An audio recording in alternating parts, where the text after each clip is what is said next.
Senior صحافی اور تجزیہ نگار جاوید چودھری کے مطابق میں اتفاق کرتا ہوں عدت میں نکاح کا کیس واقع نہیں بنتا تھا۔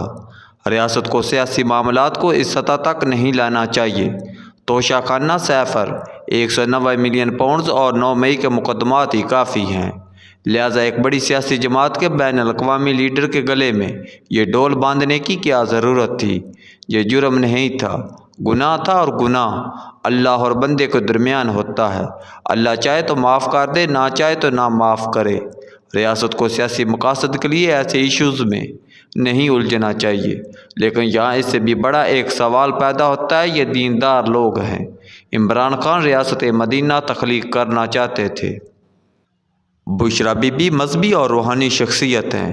یہ پیدل چل کر سجدے کرتی ہوئی پاک پتن شریف جاتی تھی، تہجد گزار بھی ہیں، اور سارا دن اور ساری رات وظائف بھی کرتی ہیں۔ یہ بھی جانتی تھی اور عمران خان بھی جانتے تھے۔ ہمارے پاس 14 نومبر 2017 کا اطلاق نامہ ہے، لہذا پھر انہیں 1 جنوری 2018 کو طلاق سے صرف 47 دن بعد نکاح کی کیا ضرورت تھی؟ یہ درست ہو سکتا ہے خاور مانیکا نے اپنی بیگم کو اپریل 2017 میں زبانی طلاق دی تھی، لیکن یہ بھی درست ہے اس طلاق کی کوئی قانونی حیثیت نہیں تھی۔ قانون جب بھی مانے گا تحریری فیصلہ مانے گا، اور تحریری فیصلہ 14 نومبر تھا، لہٰذا آپ 1.5 ماہ مزید انتظار کر لیتے۔ آخر کیا جلدی تھی؟ چلیے ہم اس معاملے میں عمران خان کو گریس نمبر دے دیتے ہیں۔ یہ ماڈرن انسان ہے، یہ عدت جیسی مذہبی باریکیاں نہیں سمجھتے، لیکن بشریٰ بی بی تو جانتی ہیں انہیں اس حماقت کی کیا ضرورت تھی۔ 1.5 ماہ بعد کیا قیامت آ جانی تھی؟ آپ لوگ باقاعدہ دھوم دھام سے سر عام 18 فروری 2018 کو نکاح کرتے، پارٹی اور فیملی کے لوگوں کو بلاتے، تاکہ کوئی ابہام نہ رہتا اور نہ مقدمہ بنتا۔ آخر اس میں کیا حرج تھا؟ کیا اس کا مطلب یہ نہ لیا جائے بشریٰ بی بی کو خطرہ تھا؟ اگر عمران خان اس دوران کسی سے مشورہ کر لیں یا اسٹیبلشمنٹ کو بھنک پڑ گئی تو یہ شادی نہیں ہو سکے گی، لہٰذا انہوں نے عمران خان کو ٹریپ کر کے، اور یہ مسئلہ الجھتا چلا گیا۔ دوسرا، یہ ایشو پیدا کس نے کیا تھا؟ یہ بات اون چودھری اور مفتی سعید سے نکلی، اور یہ دونوں عمران خان کے قریبی دوست تھے۔ اون چودھری سائے کی طرح خان صاحب کے ساتھ رہتے تھے۔ یہ صبح آ کر خان کو جگاتے تھے اور رات سلا کر جاتے تھے۔ جہانگیر ترین اور شاہ محمود قریشی تک اون چودھری کی مرضی کے بغیر عمران خان سے ملاقات نہیں کر سکتے تھے، جبکہ مفتی سعید پارٹی کی کور کمیٹی کا حصہ تھے۔ یہ لنکا انہی لوگوں نے ڈھائی تھی، جس سے یہ ثابت ہوتا ہے عمران خان کی لوگوں کے بارے میں کیا چوائس تھی، یہ لوگوں پر کس طرح اعتبار کرتے تھے۔ دوسرا، جب بشریٰ بی بی کی غلط بیانی خان کے سامنے آ گئی تو خان نے کیا کیا؟ خان نے بشریٰ بی بی کے بجائے ان لوگوں کو برا بھلا کہنا شروع کر دیا جنہوں نے اس غلطی کی نشاندہی کی تھی۔ آپ نے جہانگیر ترین کا پتہ بھی کاٹ دیا، اون چودھری کو بھی فارغ کر دیا، مفتی سعید سے بھی کنارہ کشی اختیار کر لی، اور اپنی بہنوں اور نعیم الحق سے بھی ناراض ہو گئے، اور آخر میں یہ عدالت میں خاور مانیکا سے بھی لڑ پڑے۔ آپ نے ایک شخص کا پورا خاندان تباہ کر دیا۔ خاور مانیکا اس کے بچوں اور اس کے رشتہ داروں کو منہ دکھانے کے قابل نہیں چھوڑا۔ مانیکا خاندان کے لوگوں نے اپنے نام کے ساتھ مانیکا لکھنا بند کر دیا، لیکن اس کے باوجود مجرم بھی یہی ہیں۔ آپ انہیں برا بھلا کہہ رہے ہیں۔ دوسرا، سزا کے بعد بشریٰ بی بی بنی گالہ چلے گی۔ یہ مریم نواز کی طرح انکار بھی کر سکتی تھی، مگر انہوں نے چوپ چاپ رضامندی دے دی۔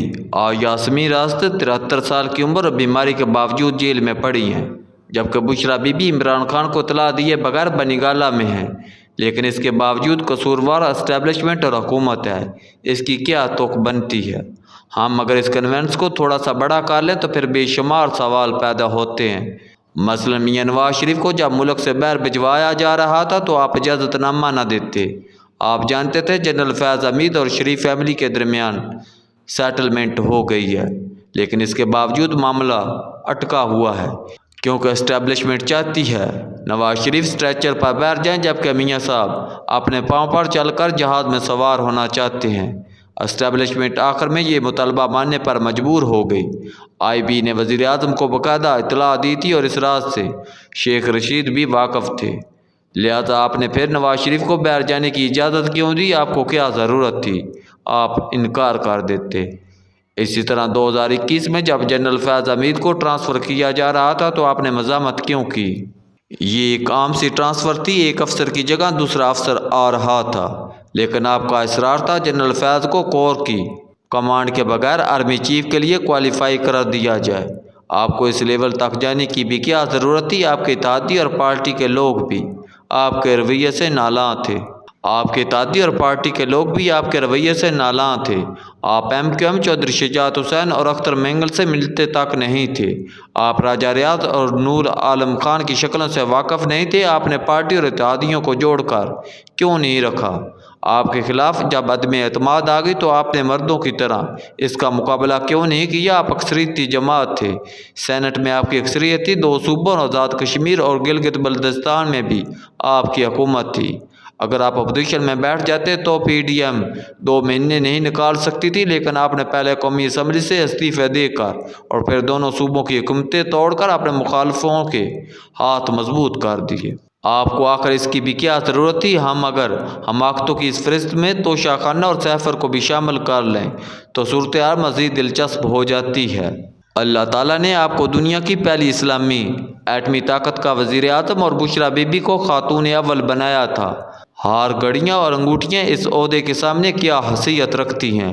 لہذا آپ کو توشہ خانہ پر ہاتھ صاف کرنے اور پھر یہ تحفے مارکیٹ میں بیچنے کی کیا ضرورت تھی؟ یہ اسکینڈل جب بن گیا تھا تو بھی آپ تحائف واپس جمع کرا دیتے۔ آپ کو اس بار ڈٹنے کی کیا ضرورت تھی؟ سیفر پر بھی جب آپ کو بیوروکریسی، اسٹیبلشمنٹ اور دوست روک رہے تھے تو آپ کو جلسے میں کاغذ لہرانے کی کیا ضرورت تھی؟ اور جب کیس بن گیا تو پھر اس کاغذ کو جیلی کاغذ قرار دینے کی بھی کیا ضرورت تھی؟ آپ مردانہ وار مقابلہ کرتے۔ سچ تو یہ ہے جب گواہ پر جرح کا وقت آیا تھا تو آپ کے وکلاء عدالت سے غائب ہو گئے اور جج نے سرکاری وکیل کھڑے کر کے آپ کو سزا دے دی۔ آپ کے وکلاء نے میرٹ پر کیس کیوں نہیں لڑا؟ آپ عقل کا لیول ملاحظہ کیجیے۔ ایک طرف عدالتوں میں کیس چل رہے ہیں، دوسری طرف آپ نے وکیلوں کو ٹکٹ دے دیے، لہذا وہ الیکشن لڑیں جہاں آپ کے مقدمے، لہذا یہ کیس بھی ہار گئے۔ اور یہ اب آپ کو یہ سب کچھ کرنے کی کیا ضرورت تھی؟ آپ ایک طرف امریکہ کو اپنا دشمن سمجھتے ہیں اور دوسری طرف آپ وہاں لابنگ فارمز بھی ہائر کرتے ہیں۔ کیوں؟ آپ کو نئے آرمی چیف کی تقرری رکوانے کی بھی کیا ضرورت تھی؟ جنرل باجوہ اگر میر جعفر اور میر صادق تھے تو پھر انہیں بار بار ایکسٹینشن آفر کرنے کی بھی کیا ضرورت تھی؟ ان کے ساتھ ایوان صدر میں چھپ چھپ کر ملاقاتیں کرنے کی کیا ضرورت تھی؟ اور آخر میں 9 مئی اور 10 مئی کو فوجی تنصیبات پر حملوں کی بھی کیا ضرورت تھی؟ کیا آپ واقعی یہ سمجھ بیٹھے تھے آپ GHQ corps commander house Lahore شہداء کی یادگاروں پر حملے کریں گے اور فوج چپ چاپ سہ جائے گی؟ کیا کوئی صحیح شخص یہ سوچ سکتا ہے؟ اور آخری بات، آپ کو جب معلوم تھا الیکشن کمیشن آپ کو سپورٹ نہیں کرے گا تو پھر آپ کو جیلی انٹرا پارٹی الیکشن کرانے کی کیا ضرورت تھی؟ آپ ٹھیک الیکشن کرا لیتے، کم از کم الیکشن کمیشن کے پاس جواز تو نہ ہوتا۔ اور آخر میں جب مقدمہ سپریم کورٹ پہنچ گیا تھا تو آپ وکلاء کو تیاری کرا دیتے، آپ انہیں مکمل کاغذ ہی دے دیتے۔ وکلاء کا تماشا پوری قوم نے لائیو دیکھا، لیکن اس کے باوجود عمران خان کا مطالبہ تھا فیصلہ میرے حق میں ہونا چاہیے، اور آخر اس کی بھی کیا ضرورت تھی؟ عمران خان اگر کسی دن اپنی غلطیوں کا شمار شروع کریں گے تو یہ نہ ماننے پر مجبور ہو جائیں گے۔ اللہ تعالیٰ نے انہیں جتنا نوازا تھا یہ اپنے نصیب کی بالٹی میں اس سے زیادہ شید کر بیٹھے۔ یہ ہر بار موم کو دھوپ میں رکھ کر برف بنانے کی کوشش کرتے اور ناکامی پر الزام دوسروں پر تھوپ دیتے ہیں۔ آپ دل پر ہاتھ رکھ کر جواب دیں، کیا اس رویے سے پارٹی اور ملک چل سکتے ہیں؟ سچ تو یہ ہے اس سے پکوڑے بھی نہیں بن سکتے، جبکہ آپ ریاست مدینہ بنانا چاہتے ہیں، اور وہ بھی عدت میں نکاح کے ساتھ۔ یہ کیسے ممکن ہے؟ آپ عقل کو ہاتھ ماریں اور خدا را مزید حماقتیں بند کریں۔ آپ پہلے ہی اپنے کوٹے سے زیادہ کر چکے ہیں۔